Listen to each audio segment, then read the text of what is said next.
Pergi ke pasar membeli obat penurun demam panas. Yang jawab salam dengan semangat, semoga hutangnya cepat lunas. Assalamualaikum warahmatullahi wabarakatuh.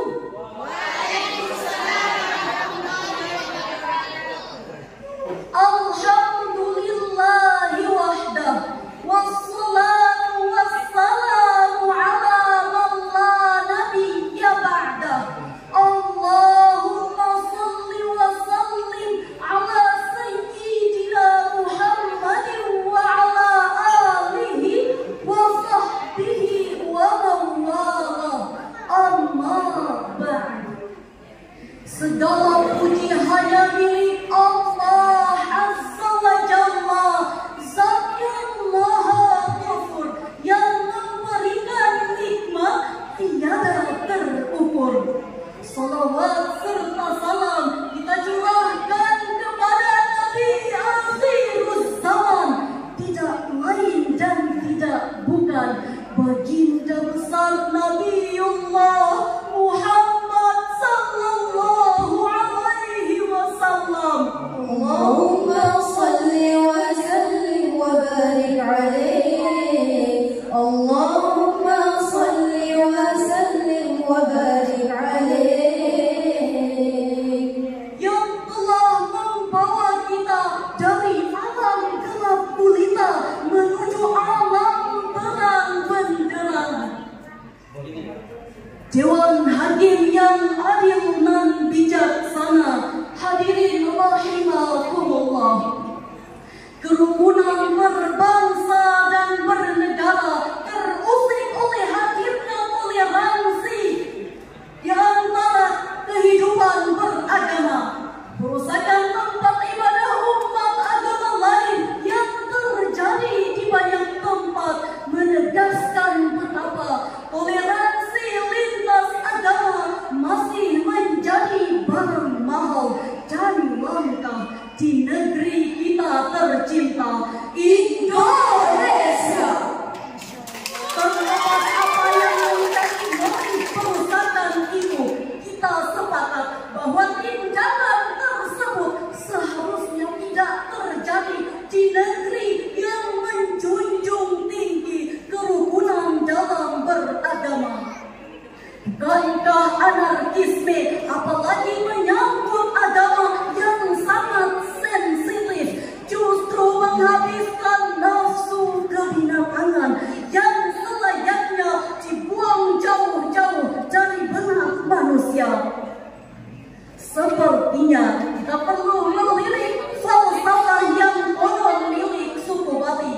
La ala as-sawab, masjid adalah rumah kami, namun digunakan oleh saudara kami yang beragama Islam. Begitu sikap mereka yang juga diterapkan kepada umat beragama selain Islam. Ungkapan di atas menggambarkan betapa kerukunan antar umat beragama benar-benar terlihat dalam keseharian mereka. Tidak ada sikap saling mencurigai, apalagi saling mengintimidasi. Justru yang hadir di tengah-tengah kehidupan adalah kenyamanan dalam beragama. Inilah yang dalam ilmu psikologi disebut get comfortable in paradox, sebuah kondisi jiwa yang mampu merasakan ketentraman meskipun berada di tengah paradoksal kehidupan. Berangkat dari paparan singkat di atas, dalam kesempatan ini izinkanlah kami membawakan pensyarahan Al-Quran dengan judul Toleransi Lintas Agama dalam membangun Indonesia yang harmonis dan bersahabat. Dengan landasan Al-Quran Surah Al-An'am ayat 108 dan Surah Al-Mumtahanah ayat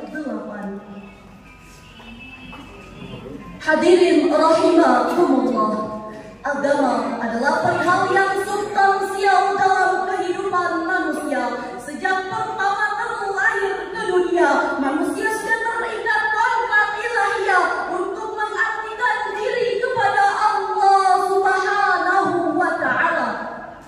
Inilah yang menjadikan manusia selalu mencari realitas kebenaran mutlak yang pada akhirnya akan bertemu dengan Allah Subhanahu wa Ta'ala.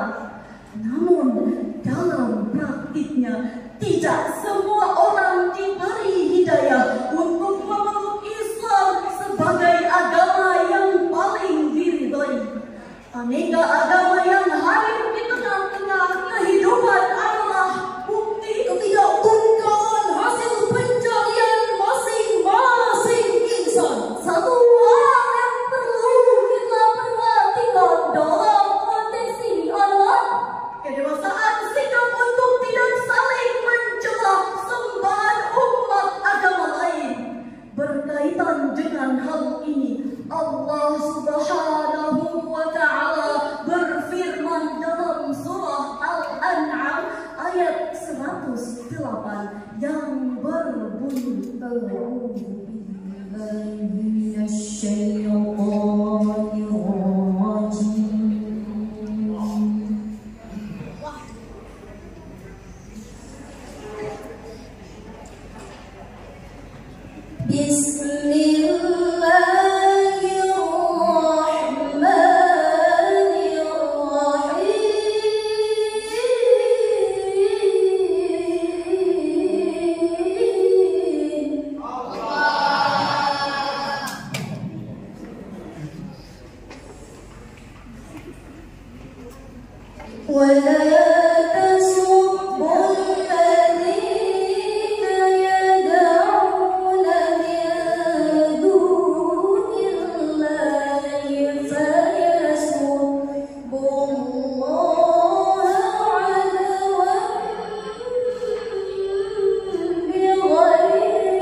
mengenai ayat di atas, Ibnu Katsir menjelaskan bahwa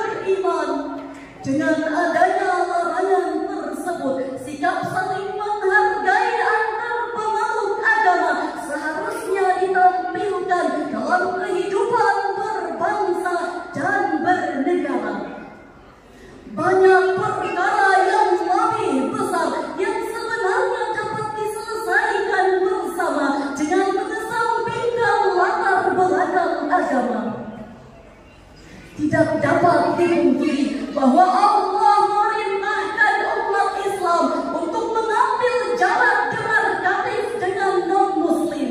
Betapapun demikian, menurut Al-Ustaz Asy-Syahid Sayyid Qutb dalam kitabnya At-Tafsir fi Zilalil Quran, Allah juga mengajarkan kepada umat Islam agar dalam mengambil jarak tersebut dilakukan dengan beradab, penuh wibawa dan penuh harga diri. Hal ini adalah suatu sikap yang sesuai dengan statusnya sebagai orang-orang yang beriman. Dalam konteks ini, nilai persamaan sebagai manusia lebih dikedepankan, sementara agama boleh dikesampingkan dalam hubungan sosial karena agama adalah wilayah individual.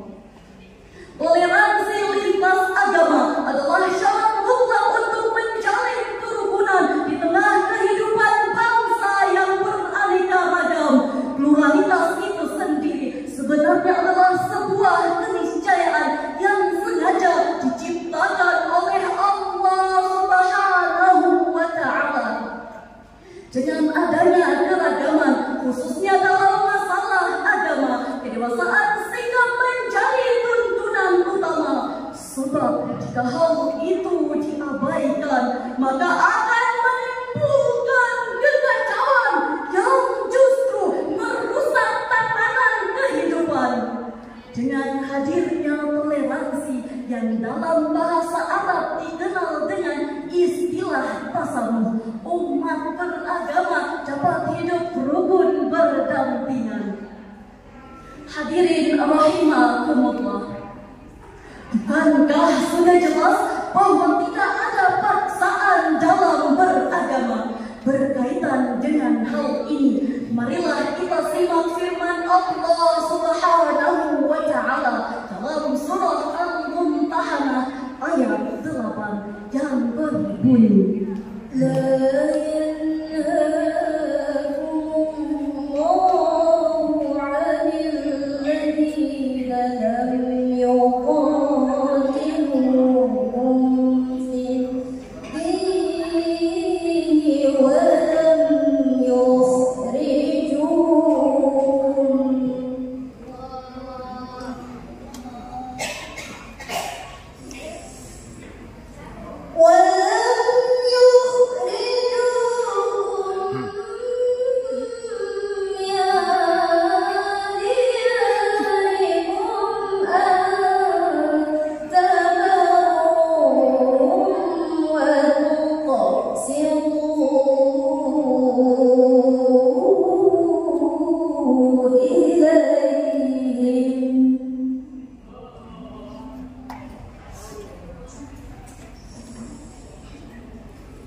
kebaikan yang disebarluaskan tersebut, toleransi akan dapat pula terwujudkan. Selanjutnya, kata tuqsitu berasal dari kata al-qis yang berarti adalah adil. Masih merujuk goresan tinta Turai Shihab, pakar tafsir dan hukum Ibnu Arabi, sampai kepada simpulan, tidak melarang kamu memberi sebagian dari harta kamu kepada mereka. Pertolongan yang boleh diberikan kepada non-muslim tidak hanya berupa bantuan moral, tetapi dapat berbentuk material. Hal ini semakin membuka jalan untuk bersama-sama berjuang mengentaskan kemiskinan bangsa. Lebih dari itu, konsepsi ini berdampak positif terhadap kebersatuan bangsa dalam menciptakan perekonomian yang adil dan berimbang.